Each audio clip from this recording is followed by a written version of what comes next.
बंधुओं, स्वागत है आपका जैन आगम में। मैं हूं आपके साथ पूनम जैन और हमेशा की तरह इस बार भी आपकी समस्याओं के समाधान के लिए हमारे साथ स्टूडियो में मौजूद हैं डॉक्टर राजेंद्र जैन। तो इनसे चर्चा करेंगे इंडस्ट्री, बिजनेस जैसे विषयों पर कि इसका वास्तु का क्या प्रभाव पड़ता है। तो स्वागत है सर आपका बहुत बहुत। डॉक्टर साहब, कई बार क्या होता है कि फैक्ट्रीज़ में कभी मशीन ठीक है तो लेबर ठीक नहीं है, लेबर ठीक है तो मशीन नहीं, तो क्या ऐसा बहुत इसका सारी भी? दिक्कत। जी जी जी। मैं शायद मैं जहाँ तक समझ पा रहा हूँ कि दर्शकों का ये मेल है कि कभी कभी मशीन सपोर्ट नहीं करती और मैन पावर अच्छा होता, जी मशीन बार बार बिगड़ती रहती, टूटती रहती या उतना हमें रिटर्न नहीं दे पाती है। लेकिन कभी कभी जब मशीन अच्छी रहती है तो मैन पावर डाउन होता है। यह कब और कैसे होता है? वह सिर्फ इसलिए होता है यदि मैन पावर का लोकेशन आपने अपने इंडस्ट्री में गलत लोकेशन पर उसे बैठाल दिया। एक पीथमपुर का एक किस्सा है, मैं नाम नहीं लेना चाहूँगा। मेरे बहुत अच्छे क्लाइंट हैं और वो उनकी पॉलीमर की फैक्ट्री है, प्लास्टिक इंडस्ट्री है। उनने वो इतने परेशान रहे 3 वर्ष तक लगातार। उनने लेबर को ऐसी जगह पे बैठाल दिया था डिप्रेशन के जोन पे, WNW में। हर लेबर कुछ दिन टिके और भाग जाता था।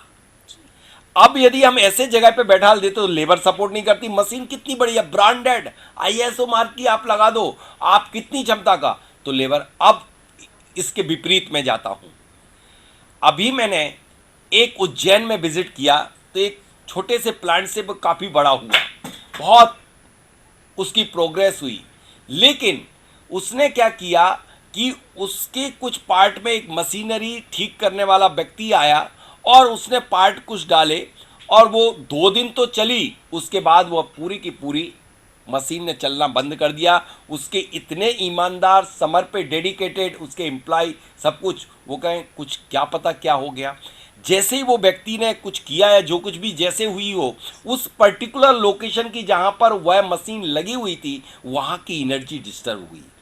एनर्जी डिस्टर्ब हुई तो वह उसने मतलब रिटर्न देना बंद कर दिया। वो टी बंद हो गई, मशीन काम ही नहीं कर पा रही थी। अब क्या कर लेगा लेबर, क्या कर लेंगे एम्प्लॉय जब वो नहीं। जैसे ही मैंने एक टिप्स किया, four the corner mercury inject किया और उसकी मशीन की अर्थिंग की और मैंने कहा बस विद इन आवर आप इसे चालू कर देना। और जैसे ही उसकी एनर्जी जो थी उसकी अर्थिंग की और वैसे ही वो फैक्ट्री चल पड़ी। तो यह होते जरा जरा से नुस्खे, बंद फैक्ट्री को भी आप चालू कर सकते हैं बस थोड़े थोड़े से उपाय से। और यह उपाय आपको निश्चित रूप से बड़े बड़े आइटम आप टांग लें, बड़ा बड़ा परिवर्तन कर लें, उससे परिणाम प्राप्त नहीं होंगे। जो थोड़ा सा उपाय कर देने से आपको परिणाम प्राप्त हो सकते हैं। जी डॉक्टर साहब, कई बार ऐसा भी होता है कि फैक्ट्री में अचानक कोई हादसा हो गया, हाँ, कोई डेथ हो अचानक जाती है, आग कभी लग कभी गई, आग हाँ लग गई अचानक, या तो कभी कभी वो मृत्यु। कई लोग जी घबराते हैं। जैसे कि मैंने देखा है, वह घर कभी नहीं बिक पाता है जिस घर में मौत हो जाती है। वह फैक्ट्री में अलग संदेह की स्थिति में पहुंच जाते हैं जहां 2-3 घटनाएं। अभी जैसे एक गुजरात की बात है, अहमदाबाद में मैं गया विजिट करने के लिए और वहाँ पर कुछ प्लेटें बनती थी कोई चीज़ की, और वहाँ पर एक केमिकल इंडस्ट्री भी थी, केमिकल प्लेट कुछ जी बनाते थे। तो वहाँ एक हादसा हुआ और उसमें 2 मौत हो गई थी। जी उसके बाद वहाँ हर व्यक्ति भयभीत होने लगा और वह मौत होने का कारण भी यही था कि उस स्थान की एनर्जी डिस्टर्ब हुई थी। और मैं गया और मैंने बस कुछ तरीकों से उस एनर्जी को ठीक किया और जो लोग भाग रहे थे और भयभीत थे, उसी सेम डे उनका कॉन्फिडेंस लेवल ऊपर आ गया। तो आगजनी घटनाओं का होने का कारण क्या था? क्योंकि उस फैक्ट्री में जो दरवाजा था वो ऐसी में था, यानी कि E8 यानी आग्नेय कोण पर, तो आगजनी घटना होना ही था। और इसके ऊपर उनने जो ओवरहेड टैंक बना रखा था, वह पानी का जो ओवरहेड टैंक था वह भी आग्नेय कोण पे। तो अग्नि और जल तत्व आपस में शत्रु हैं। एक और दक्षिणी आग्नेय कोण पर उनने दक्षिणी आग्नेय कोण पर अंडरग्राउंड वाटर टैंक बना दिया था। इस तरह की त्रुटियां जब किसी इंडस्ट्री में हो जाती हैं तो आगजनी घटनाएं निश्चित हो जाती हैं। डॉक्टर साहब, कई लोगों का ये भी मेल आया है कि उनकी फैक्ट्री में या ऑफिसेज होते हैं, कंपनीज होती हैं, उनमें अचानक चोरी की घटनाएं भी चोरी हो की जाती घटनाएं हैं। जो होती हैं तो मोस्टली बाह्य कोण और आग्नेय कोण, जी यानी कि जब W8 में कोई दरवाजा, चोर के कुछ दरवाजे हैं, चोर दरवाजे जिन्हें बोलते हैं, यदि उनमें उन स्थानों पर दरवाजे कर दिए जाते तो उन घरों में या उन फैक्ट्रियों में चोरियां अत्यधिक पाई जाती हैं। इसलिए कम से कम एक ब्रह्मास्त्र मैं आपको देता हूं जो चोरी नहीं होगी है, कहीं भी दरवाजा होगा। आप सिर्फ गुड़ी पड़वा जो 18 मार्च को आने वाली है, उसमें यदि आपका दरवाजा चोर दरवाजा पर है तो आप सिर्फ कभी किसी भी जूते की निकली हुई कील को ला करके और आप अपने दरवाजे की जो दहलीज है उस पर ठोक दीजिएगा, क्योंकि शनि की वो कील है और जितने लेबर जो व्यक्ति होते हैं ये शनि को रिप्रेजेंट करते हैं। सारे के सारे अवरोध वहीं लग जाएंगे, आपके यहाँ की कोई चोरी फैक्ट्री की होगी नहीं। हमारे एक और दर्शक का मेल आया, उन्होंने कहा कि उन्हें आपसे जानना चाहा है कि अचानक से उनके ऊपर कर्ज काफ़ी बढ़ गया है, कर्ज में डूब गए। देखिए तो मैं आज आप जो भी बात कर रहे हैं सबका आंसर द्वार पे ही है, क्योंकि कर्ज द्वार भी होते हैं। ये आपने यदि गलत जगह का दरवाजा खोल दिया आपकी फैक्ट्री में, जैसे अभी एक जगह में जस्ट आज तो मैं सारे एग्जाम्पल ही दे रहा हूँ क्योंकि मेरे दिमाग में बहुत सारे भरे पड़े हुए हैं, कि अभी मैंने एक दिल्ली में नोएडा में एक जो फैक्ट्री थी उसको विजिट किया, तो दरवाज़ा जो था वो S5 का खोल रखा था और इसके पहले वही दरवाज़ा S4 में आ रहा था, क्योंकि जगह को बाकी बढ़ा लिया तो वो S5 में आ गया, S5 और S6 में। तो जैसे ही वो S6 में टच हुआ वैसे ही वह कर्ज में डूब गया। एक और नेक्स्ट पीछे का दरवाजा साइड का खोला, वह भी W6 का और W5 का खोल दिया। तो यह दोनों तीनों दरवाजे कर्ज द्वार होते हैं। वह व्यक्ति ने क्या किया, कर्ज में तो डूबा ही डूबा, वहाँ बैंक के तरफ से भी दबाव आने लगा और वो किस्त नहीं भर पा रहा था और वह पूरी तरह से फैक्ट्री सिक होने की कगार पे आ गई। तब मैंने उनके लिए एक वर्चुअल डोर बनवाया, यानी नॉर्थ के N4 में एक मिरर लगा करके पूरे में मिरर लगा दिया, जिससे कि मिरर जिस दीवार पे लग जाता है वो आर पार दिखने लग जाता है, ऐसा लगता है।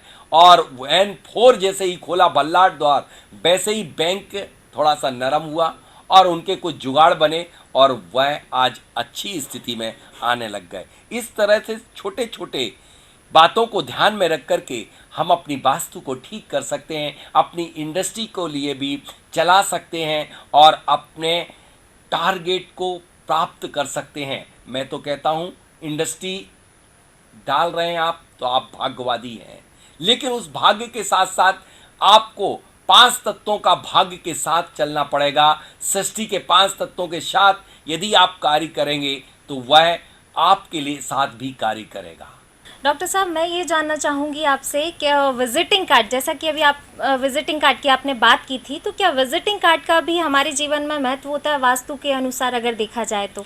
देखिए, विजिटिंग कार्ड ही तो सबसे पहले आपका किसी के पास पहुंचता है। सबसे पहले वो स्पर्श करता है विजिटिंग कार्ड को। तो विजिटिंग कार्ड फर्स्ट इम्प्रेशन सही होना चाहिए। इसमें बहुत सारी बातें हैं। विजिटिंग कार्ड की अपने आप में बहुत बड़ी वास्तु होती है।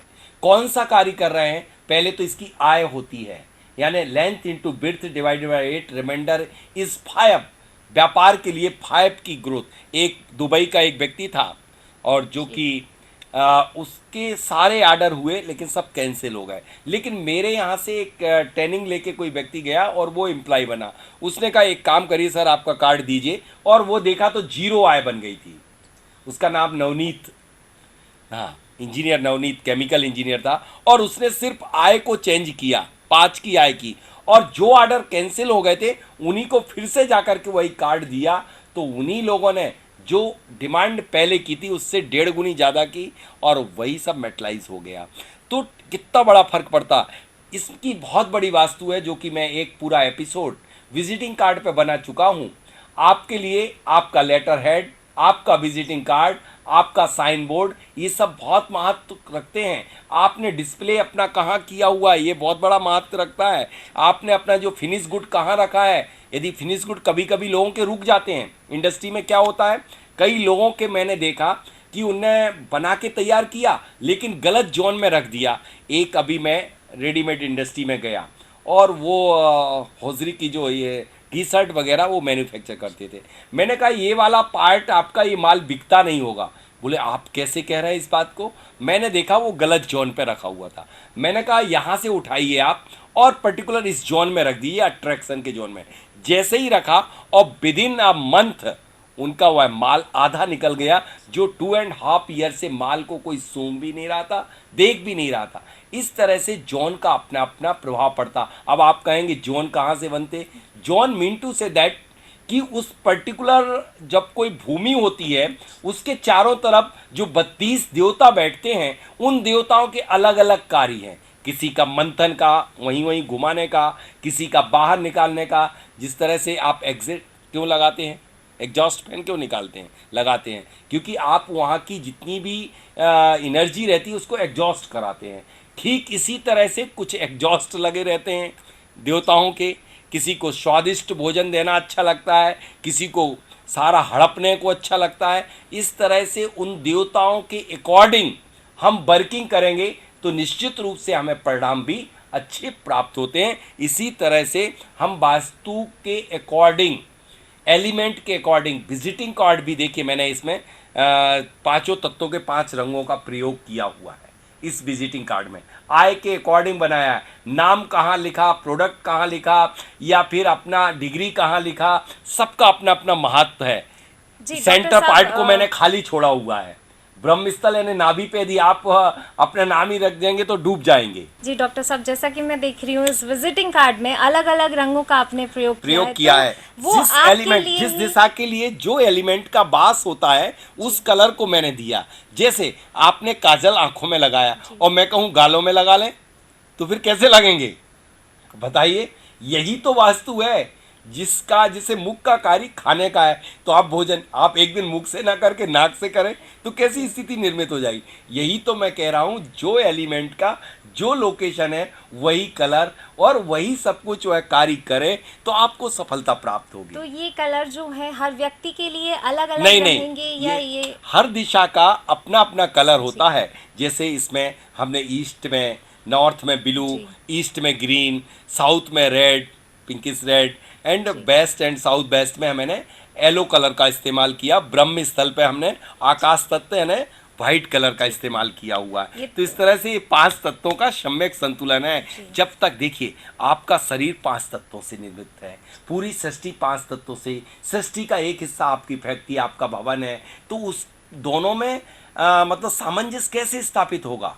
जब उस वो बैलेंस होगा, आप बैलेंस होंगे। अच्छा, जैसा कि ये तो हो गई 5 तत्वों की बात। अब अगर नाम पर आए तो क्या नामनक्लेचर ऑफ द वास्तु, आपका क्या नाम रखने जा रहे हैं आप उस इंडस्ट्री का? इस कई इंडस्ट्रियों के नाम बदल देने से, जैसे कि अभी एक कोई टावर था, उसको मैंने सिर्फ वरुण टावर, वरुण ये लगाया, ये वरुण टावर, तो उससे ही माल बिकना शुरू हो गया, बिक नहीं पा। इसी तरह से उनका एक अंक बनाया जाता है जो कि बड़ा विस्तृत विषय है, लेकिन उनके नामनक्लेचर ऑफ द वास्तु यानी कि नामकरण का भी बहुत बड़ा इंडस्ट्री में रोल है। इवन दैट मैं तो कहता हूँ आपके अपने किसी प्रोडक्ट में भी क्या क्या नाम रखे जाएं, आपकी राशि का तत्व क्या है, आपका तत्व क्या है, और जो आप रखने जा रहे हैं उसका भी तत्व, उसकी भी राशि निकलती है। तो जैसा कि इसमें आपने आपका नाम का जो दिया है कि आपने अपने नाम का कलर साउथ, देखो ये प्रसिद्धि यश कीर्ति का है,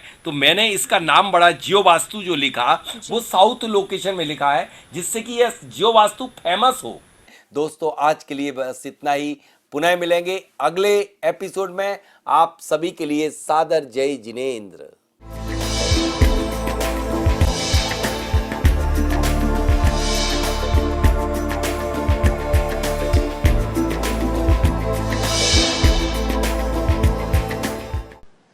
नमस्कार बंधियों, आज मैं बताना चाहता हूं कि एक तिलक आपको बहुत सारी नकारात्मक एनर्जी से बचा सकता है।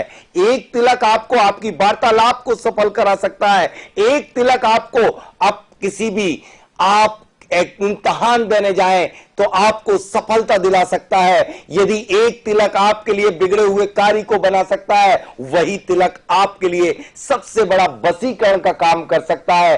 तो वह कौन सा तिलक है जो आपकी समस्त प्रकार की नकारात्मक एनर्जी को बचा सकता है या निगेटिव एनर्जी से यहां अभिप्राय है कि तंत्र मंत्र जैसे अनेक कुप्रभावों से भी बचत करा सकता है। यदि पान की जड़ का तिलक लगा करके आप जाते हैं, उसमें हल्दी जरा सी मिला लीजिएगा, तो वह तिलक आपके लिए समस्त प्रकार की बेंतर बाधा और निगेटिव एनर्जी से बचा देगा। यदि आप मेंसिल में कपूर को मिला करके और तिलक लगाते हैं तो निश्चित रूप से आपको नकारात्मक एनर्जी से बचाव करा देता है। जब कभी युद्ध में आप जाते हैं और वहां पर किसी भी तरह का कोई प्रभाव ना हो, तो सफेद दूब और इसमें आप हल्दी मिला करके तिलक करेंगे तो आप भी बच जाएंगे और विजय प्राप्त करके आएंगे।